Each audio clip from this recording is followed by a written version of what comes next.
So, I'm diabetic, so I have to avoid sugars where I can. Mm-hmm. Sometimes it is completely unavoidable because, as I said before, I have to eat my feelings, and sometimes that's in the form of chocolate. And diabetic chocolate is awful. Don't ever eat it. Just don't bother.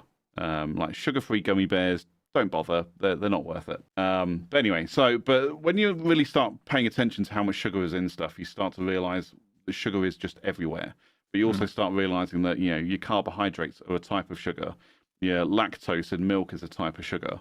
Fruit and vegetables have natural sugars in them as well. And it's like, I mean, I remember when I got my first diagnosis for diabetes, and it was I was like, oh, fruit has sugar in it, therefore I never need to eat fruit again, which is completely untrue. But that was literally where my mind went. I was like, no, I don't have to eat fruit again. Sausages don't have sugar in them. I can eat those. You know what is a fruit? Tomato. So that's salad gone.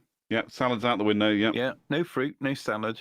Yeah, I don't like tomato anyway. But anyway, but that's why I don't eat salad, because I don't like tomato. And that's why I don't buy sandwiches with salad in them from the supermarket, because there's always tomato in them. So I just don't buy them. But I'm like, bacon doesn't have sugar in it. But yeah, it's very weird. And when you start looking at it, I'm like, oh, sugar is actually everywhere.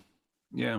But Bex is spot on there with the whole protein thing, and that's the way that I found that I've lost weight in previous times, and that's the way that I will go back to it, which is just going high protein, low carb, and obviously no fruit, because that's got too much sugar in it. Absolutely. I'm not a fool. So I'm not an idiot.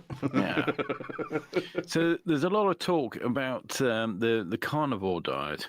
Yeah. And to be perfectly honest, that rather suits me quite well. The only downside I've discovered when it comes to that is the cost, purely down to cost. Meat is so expensive. You compare it to things like simple things like pasta and bread and stuff like that, which is cheap as chips. Chips, that's another one. Chips. Potato. But meat costs money. Meat costs a lot of money. So yeah, that's something to bear in mind. So your whole, your meat and butter and things like that. Eggs are good. Yep. And eggs aren't super expensive. They're not crazy expensive, are they? No. Was it about £2 for 6 or something these days? Yeah. I can't remember how much I paid. It was a long time since I bought an egg, knowingly. You just buy things, don't you? You just go to the shop and grab it, and then true. You buy. Nobody goes and buys an egg. So I don't know how much an egg costs, because you buy an egg and this and that and a single egg. Yeah. Can you buy single eggs? I don't think you can you? No, I don't think you can. No. Actually, no, you can. It's called a Scotch egg. Yes. See? Yeah. High protein. This is the beauty, actually, of this whole protein thing.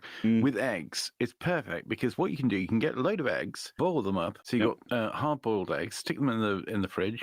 And there you go. Handy snack. And do you know what? It's enough to stop you being hungry. So if you sat there thinking, oh, I'm hungry, or I've not had dinner, what shall I have? If it's dinner, you could have a couple of eggs. That's you sorted. But no, I agree with you. Bacon does not have sugar in it.